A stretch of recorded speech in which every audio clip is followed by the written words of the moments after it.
Good morning, students. Yesterday, we have started a new topic, mind mapping. I taught you the meaning of mind mapping, uses of mind mapping, and steps of mind mapping. I also gave you one example of a mind map. I hope all of you understood all the points. Today, we are continuing the same topic. As we know, the title of our 3.2 is Do Schools Really Kill Creativity? Mind mapping. Yes, yesterday I told you the major concept of mind mapping. Now today we are going to think about the question asked by a famous educationalist, British author Sir Ken Robinson. Do schools really kill creativity?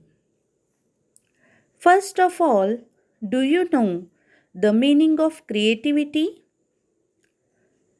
Creativity is the ability to make or produce new things using skill or imagination. In Marathi, we say निर्मिती क्षमता और सृजनशक्ती. विद्यार्थी मित्रांनो, कालच्या लेक्चरला मी तुम्हाला mind मॅपिंगबद्दलची महत्त्वाची सर्व माहिती दिलेली आहे. आज आपण याच टॉपिकचा दुसरा महत्त्वाचा भाग पाहणार आहोत. तो म्हणजे do schools really kill creativity? म्हणजेच शाळा खरंच क्रिएटिव्हिटी म्हणजे निर्मिती क्षमतेला मारून टाकतात का? विद्यार्थी मित्रांनो, या प्रश्नाचं उत्तर मी तुम्हाला देणार आहे, पण लेक्चरच्या शेवटी. दिस is yes no type question. Our answer is either yes or no. I will tell you the answer of this question at the end of our lecture. Meanwhile, you have to think about the question. मी तुम्हाला उत्तर लेक्चरच्या शेवटी देणार आहे. या प्रश्नाचं उत्तर एकतर येस असेल किंवा नो असेल, कारण हा येस नो टाईप क्वेश्चन आहे. If your answer is yes, you have to give reasons, you have to justify your answer. And if your answer is no, then also you have to justify your answer. Understood? Before starting our topic, I want to remind you a beautiful movie, तारे जमीन पर. आठवतो का सगळ्यांना movie? टॉपिककडे वळण्याआधी मला तुम्हाला तारे जमीन पर या पिक्चरची आठवण करून द्यायची आहे. या मूवीमध्ये आपण काय पाहिले? छोटा ईशान जो खोडकर आहे, अभ्यासामध्ये त्याला मार्क्स मिळत नाहीत आणि सगळ्या टीचर्सची त्याच्या विरुद्ध कंप्लेंट असते. त्यामुळं त्याचे वडील त्याला हॉस्टेलमध्ये ठेवतात. हॉस्टेलमध्ये तो सायकोलॉजिकली वीक कशा पद्धतीने, डिप्रेशनमध्ये कशा पद्धतीने जातो, म्हणजे तो नाराज कसा होतो, आणि त्याचे टीचर प्रोफेसर निकुंब त्याला त्यातून बाहेर कसं काढतात, त्याची जी इनर ॲबिलिटी आहे, कॅपॅबिलिटी आहे, ती आयडेंटिफाय करून त्याला त्याच्या स्किलमध्ये डेव्हलप कशा पद्धतीने करतात, फोकसमध्ये कसं आणतात, आणि शेवटी ईशानचा गेलेला आत्मविश्वास परत मिळतो.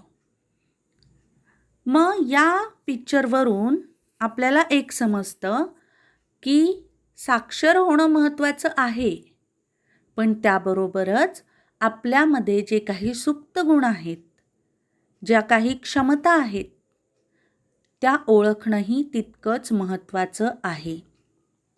आणि आपल्यामधील सूक्ष्म गुण, आपल्यामधील क्षमता आणि शिक्षण या दोन्हींची सांगड जी व्यक्ती घालते, ती जीवनामध्ये यशस्वी होत असते. That means we have to identify our skills, we have to develop our skills. Here I want to give some examples. For example, Sachin Tendulkar, Lata Mangeshkar, Amitabh Bachchan. जर सचिनच्या पप्पांनी त्यांना डॉक्टर किंवा इंजिनियर बनवलं असतं तर सचिन एवढा popular झाला असता का? आता तो वर्ल्ड फेमस आहे का? तर तो एक क्रिकेटर म्हणून त्यांनी प्रोफेशन सिलेक्ट केलं म्हणून. लता मंगेशकर यांना गानकोकिळा असं म्हटलं जातं का?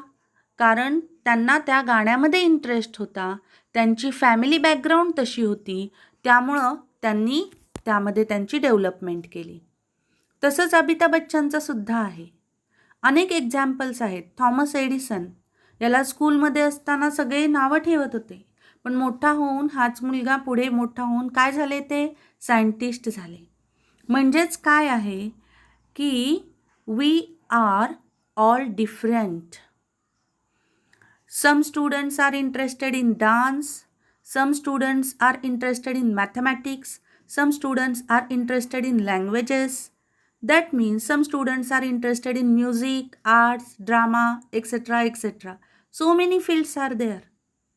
कितीतरी क्षेत्र आहेत ज्यामध्ये आपण इंटरेस्टेड असतो. मग तुमचा ज्यामध्ये इंटरेस्ट आहे त्याच गोष्टीला जर तुम्ही करिअर केलं then definitely you will be a successful person.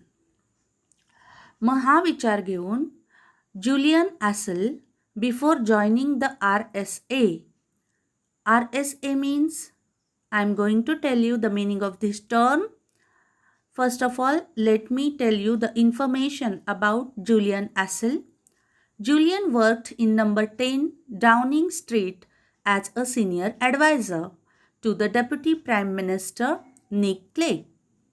Before that, he was director of the Center Forum think tank, a post-conflict advisor in Bosnia and Kosovo, and a political advisor to Paddy Ashdown in Westminster.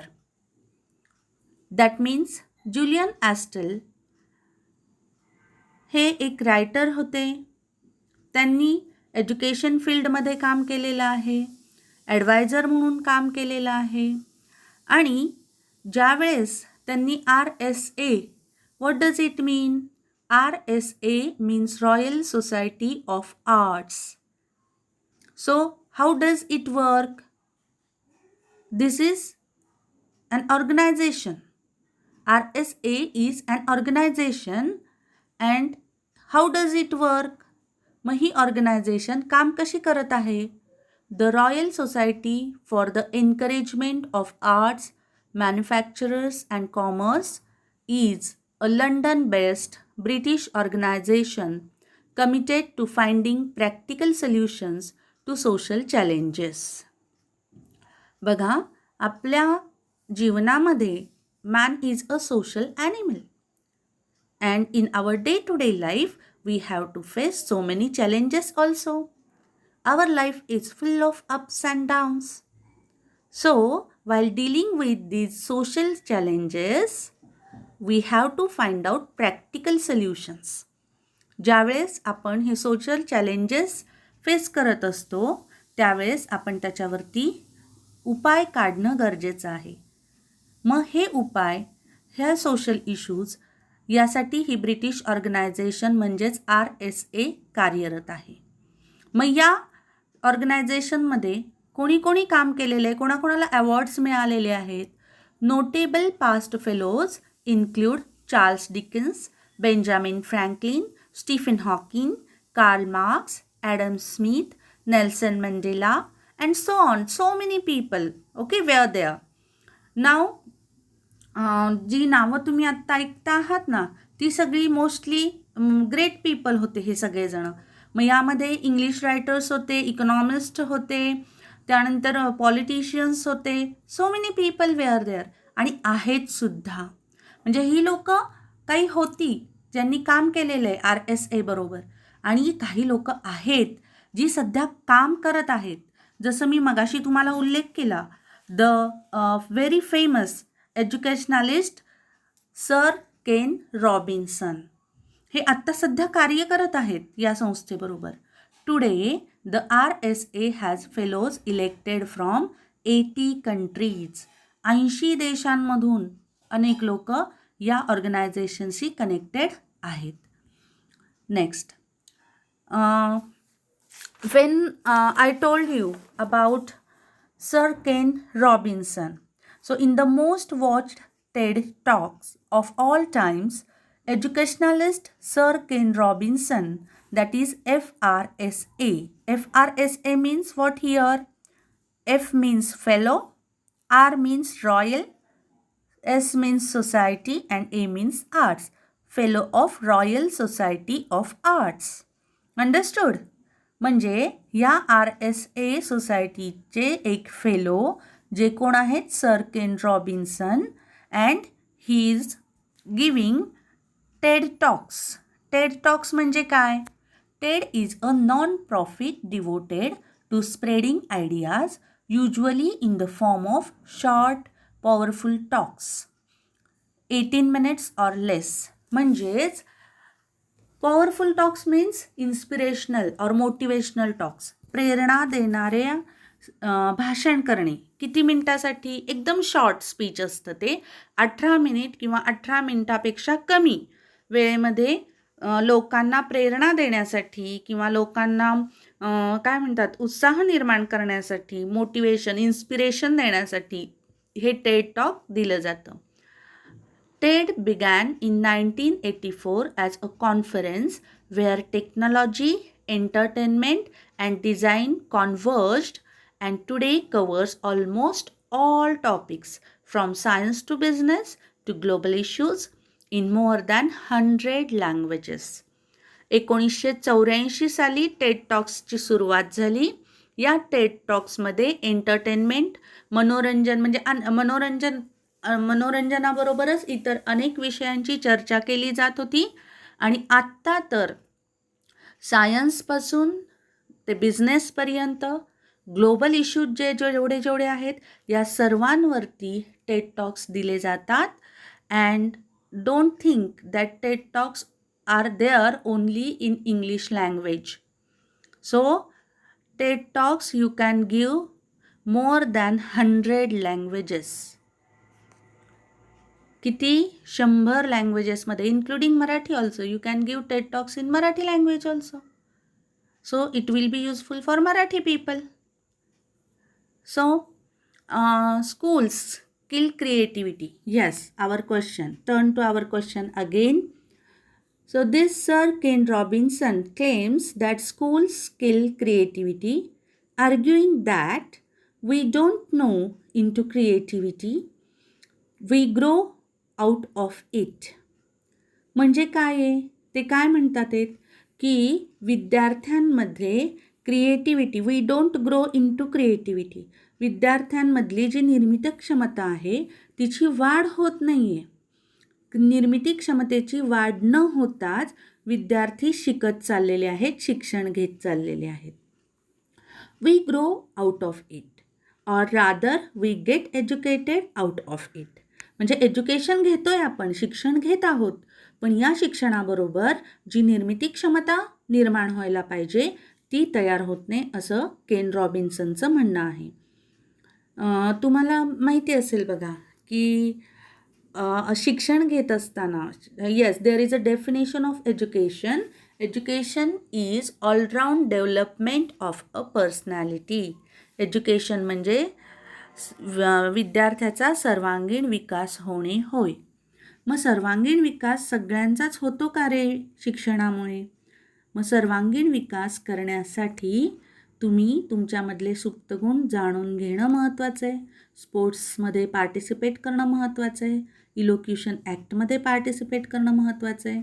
आणि मला सांगायला खूप अभिमान वाटतो की आपलं college अनेकांत education सोसायटीचे तुळजाराम चतुरचंद महाविद्यालय विद्यार्थ्यांसाठी हा प्लॅटफॉर्म तयार करतोय. दरवर्षी आपण अनेकांत आविष्कारसारखा प्रोग्रॅम आपल्या कॉलेजमध्ये कंडक्ट करतो. या प्रोग्रॅममध्ये आपण निबंध लेखन स्पर्धा, रांगोळी स्पर्धा, हस्ताक्षर स्पर्धा, त्यानंतर singing competition, science exhibition, drawing competition, असंख्य स्पर्धा, एसे रायटिंग कॉम्पिटिशन, म्हणजे तुमच्या क्रिएटिव्हिटीला वाव देण्यासाठी पोएम रेसिटेशन, कुणाला कविता लिहायला आवडतात, कुणाला चित्र काढायला आवडतात. आणि आपल्याच कॉलेजमधले 2 विद्यार्थी असे आहेत जे आर्ट ऑफ गॅलरीला म्हणजे मुंबईमध्ये त्यांनी ॲडमिशन घेतली आहे आणि त्यांनी पेंटर म्हणून करिअर करायचं ठरवलेलं आहे. 60% विद्यार्थ्यांना माहीत नसतं की आपल्याला भविष्यामध्ये काय बनायचं आहे. मला माझे बाबा म्हणाले म्हणून मी आलो आर्ट्सला, किंवा माझ्याकडे पैसे नव्हते, किंवा मला कमी मार्क्स पडले, टक्के कमी पडले म्हणून मी इकडे आलो. पण विद्यार्थ्यांनो, एक गोष्ट लक्षात ठेवा, जर तुमचं एम म्हणजे तुमचं ध्येय जर ठरलेलं असेल तर तुम्ही तुमच्यातले सुप्त गुण ओळखा, त्याच्यासाठी धडपड करा, कष्ट करा आणि तुमचं जे गोल असेल, टार्गेट असेल ते मिळवाचं मस्ट. आलं का लक्षामध्ये? सर केन रॉबिन्सन त्यांचं असं म्हणणं आहे की शाळा अनेक विषय किंवा दप्तराचं ओझं विद्यार्थ्यांवर देऊन विद्यार्थ्यांना हॅमरिंग करता आहेत. मग शाळा हॅमरिंग करतात का रे? विचार करा की शिक्षणामध्ये दोष नाही आहे. आत्ता दोष कशामध्ये आहे? ती जी प्रक्रिया जी आहे, म्हणजे विद्यार्थ्यांना किती वेळ लेक्चर्स घेतली जातात किंवा शाळेचा स्पॅन किती आहे, टायमिंग काय आहे, हे बघितलं पाहिजेत. डायरेक्ट तुम्ही असं म्हणू शकत नाही की एज्युकेशन किंवा स्कूल स्किल क्रिएटिव्हिटी, बरोबर की नाही? म्हणजे या प्रश्नाचं उत्तर बघा, हळूहळू विचार करत जावा बरं. या प्रश्नाचं उत्तर काय असेल? तुमच्या मते या प्रश्नाचं उत्तर काय आहे? Creativity now is as important in education as literacy. म्हणजे साक्षरता ज्या पद्धतीने महत्त्वाची आहे त्याच पद्धतीने निर्मिती क्षमता असणं सुद्धा तितकंच महत्त्वाचं आहे. सर केन रॉबिन्सनचं हे म्हणणं 100% बरोबर आहे. म्हणजे शिक्षण आपण घेतलंच पाहिजे, पण त्या शिक्षणाबरोबर आपल्यामध्ये असणाऱ्या एक्स्ट्रॉर्डिनरी कॅपॅबिलिटीज ज्या आहेत त्या माहिती असणं. We have to identify our capabilities and we have to develop our capabilities. Understood?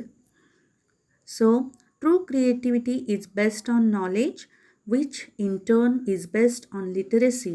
Our schools, where children develop the literacy skills on which all further learning depends, are therefore not killing creativity. त्यामुळं आपल्या ह्या ज्या शाळा आहेत या creativity किल करत नाहीत. तर मग शाळा काय करतात? On the other hand schools म्हणजे but cultivating it by providing the foundation young people need to be properly creative. क्रिएटिव्हिटीला दाबत नाहीत, मारत नाहीत, तर ती कल्टिवेट करतात. What does it mean? To cultivate means prepare land for growing. Cultivate is the word usually used for agriculture profession. कुठल्या प्रोफेशनसाठी यूज केला जातो? Agriculture profession. मग कल्टिवेट म्हणजे काय? की एखादं पीक चांगलं येण्यासाठी ती जमिनीवरती प्रक्रिया केली जाते. तसंच विद्यार्थ्याची वाढ किंवा विकास हा चांगला होण्यासाठी ती शाळा प्रयत्न करत असते. आणि अलीकडे तर असंख्य शाळांमध्ये असंख्य उपक्रम राबवले जात आहेत. आपल्याच कॉलेजचं मी उदाहरण तुम्हाला दिलेलं आहे. आपलं कॉलेज त्याच्यामध्ये नंबर 1 आहे. As evidence of how school skill creativity, Robinson cites the example of a young girl called Gillian Lynne. आता याचं एव्हिडन्स म्हणजे प्रूफ किंवा काय म्हणता तुम्ही त्याला, पुरावा देण्यासाठी रॉबिन्सननी एक उदाहरण दिलेलं आहे आपल्याला. Okay, This example is about a girl called Gillian Lane. This example is about a girl Gillian Lane. So, this example is about a girl Gillian Lane. So, let us see the example. Young girl called Gillian Lane, who at the age of 8 was already viewed as a problem student. म्हणजे Jillian लेन ही एक 8 वर्षाची मुलगी होती आणि तिच्याकडे सगळेजणं एक problem child म्हणून पाहत होते. प्रॉब्लेम चाइल्ड म्हणजे काय, जसं ईशानकडे बघितलं गेलं की त्याला अभ्यासामध्ये यश येत नव्हतं, ओके, त्याच्या लक्षात राहत नव्हतं, त्याचे लेटर्स व्यवस्थित तो लिहू शकत नव्हता. तर जिलियन पण त्याच पद्धतीची होती. तिला अभ्यासामध्ये इंटरेस्ट नव्हता. With a probable learning difficulty, maybe तिला अभ्यास करण्यामध्ये काही अडचणी येत असतील. Due to her inability to sit still and concentrate. कशामुळे तिला ह्या अडचणी येत होत्या, तर तिच्यामध्ये जी इनॲबिलिटी होती, इनॲबिलिटी म्हणजे ती ते करू शकत नव्हती, नॉट दॅट ॲबिलिटी, इनॲबिलिटी म्हणजे तिच्यामध्ये ती ॲबिलिटी नव्हती. Okay. To sit still, still म्हणजे स्टेबल, स्थिर, शांतपणे बसणं, एखाद्या गोष्टीवरती चिंतन करणं, समजून घेणं, हे तिला जमत नव्हतं. When her mother sought a medical explanation for Gillian's constant fidgeting and lack of focus, the doctor suggested they speak privately. तिची आई जेव्हा तिला डॉक्टरांकडे घेऊन गेली की जिलियनला माझी आजारी आहे का, तिला लक्षात का राहत नाही, ती अभ्यास का करत नाही, हे विचारण्यासाठी डॉक्टर सजेस्टेड हर, डॉक्टरांना काय सजेस्ट केलं की मला तिच्याशी प्रायव्हेटमध्ये बोलू द्यात. आणि डॉक्टरांनी काय केलं, as the 2 adults got up to leave, the doctor turned on the radio. जेव्हा तिचे मम्मी पप्पा बाहेर गेले, डॉक्टरांनी काय केलं, रेडिओ चालू केला. Left alone in a music field room. Okay, म्हणजेच काय आहे रे, की तिला त्या म्युझिक फील्ड म्हणजे म्युझिक असलेल्या रूममध्ये तिला एकटीला ठेवलं. Young Gillian began to dance. आता जिलियन ज्या वेळेस म्युझिक लागतं, ऑटोमॅटिकली जिलियनने डान्स करायला सुरुवात केली होती त्यावेळेस. Observing her through the window, the doctor turned to her mother. तिला विंडोमधनं डॉक्टर सगळं ऑब्झर्व करत होते, तिच्याकडे लक्ष होतं. आणि मग त्यांनी तिच्या आईला सांगितलं, Gillian is not sick, Gillian आजारी नाही. He said she is a dancer. ती कोण आहे, ती डान्सर आहे. She is not sick, she is not interested in study, she is interested in dancing. तिला स्टडीमध्ये इंटरेस्ट नाही आहे, डान्समध्ये इंटरेस्ट आहे. Today at the age of 92, Gillian can look back on a long career in ballet dance and musical theatre. बघा, आज Jillian ही 92 years old आहे आणि तिने कशामध्ये लाँग करिअर कशामध्ये केलं आहे, in ballet dance and musical theatre. बरं का, म्हणजे तिने कोरिओग्राफर म्हणून ती कोरिओग्राफर बनली, which saw her become one of the world's most successful choreographers with hits like Andrew Lloyd Webber's Cats and Phantom of the Opera among her many achievements. मग या ठिकाणी एक्झाम्पल पण दिलेलं आहे रायटरनी की अँड्र्यू लाईड वेबर्स याच्या ज्या musicals होत्या, तो अँड्र्यू लाईड वेबर्स कोण होता, तर तो एक कंपोजर होता, प्रोड्युसर होता American थिएटरचा.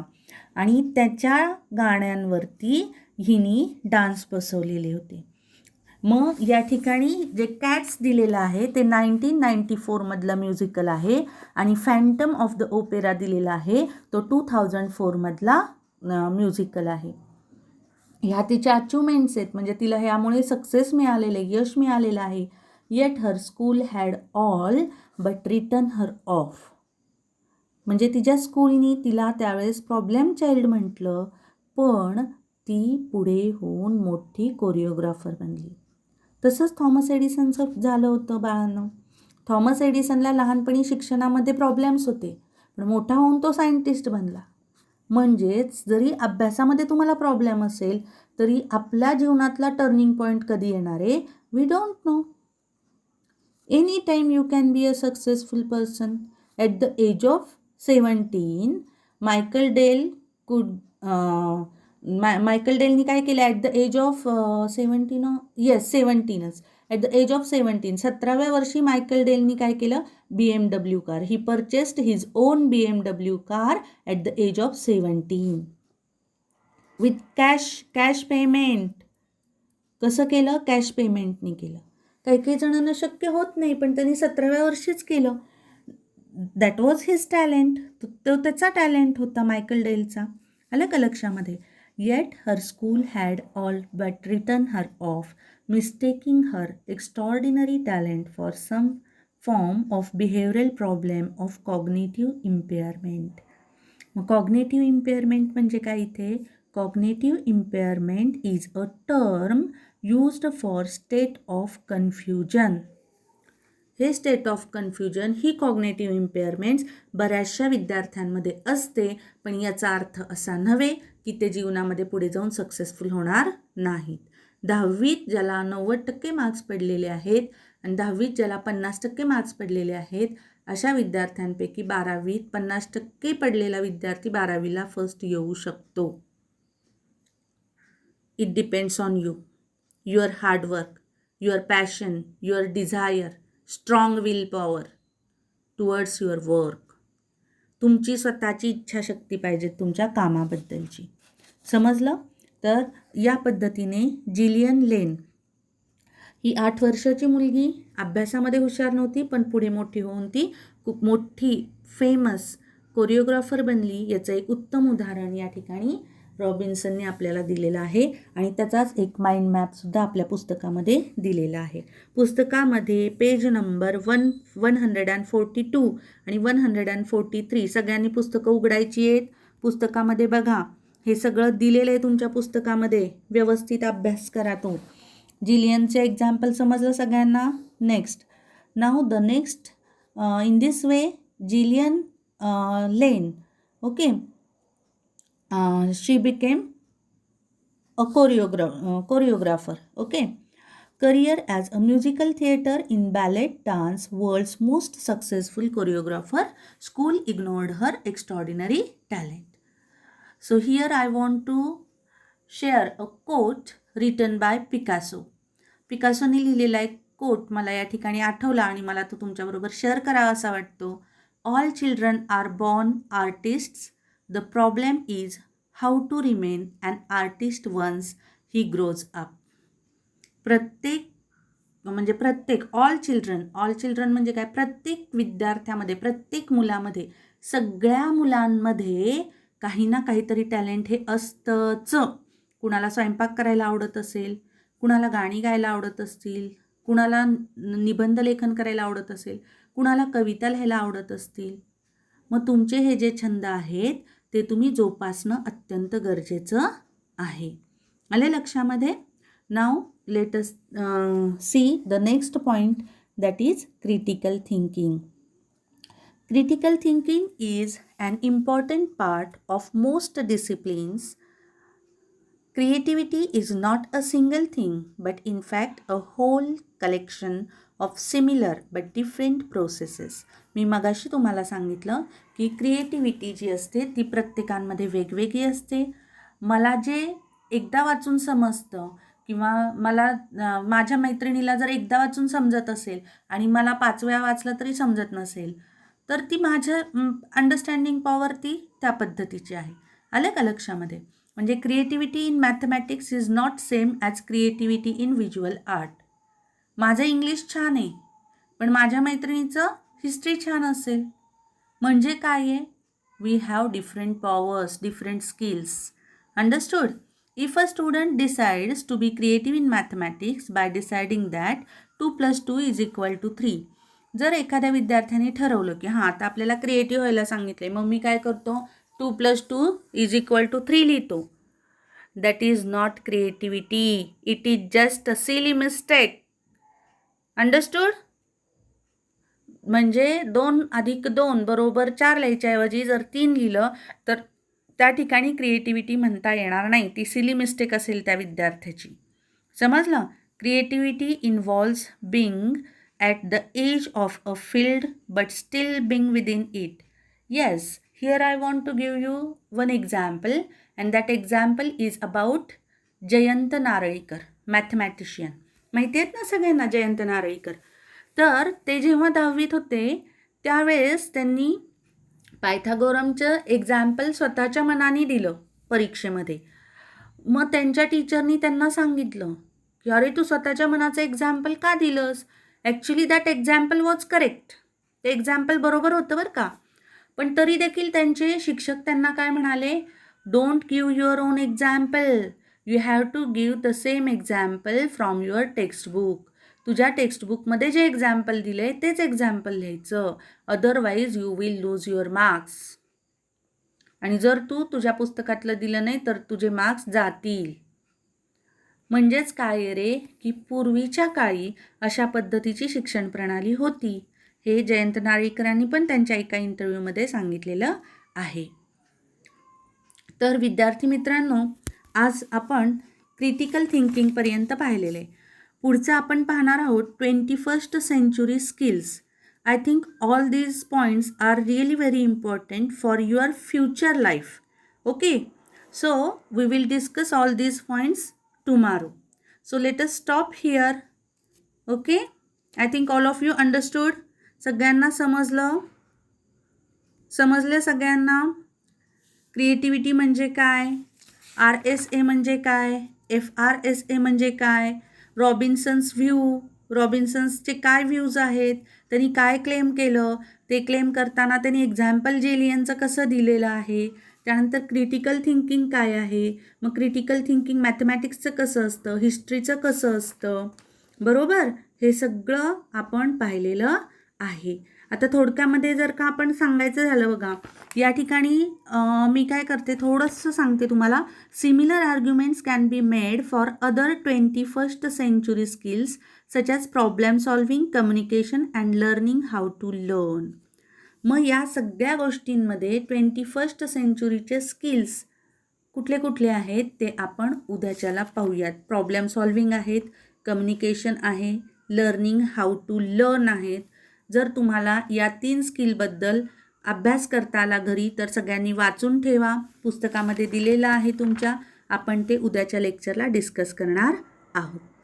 Okay students, thank you, bye bye.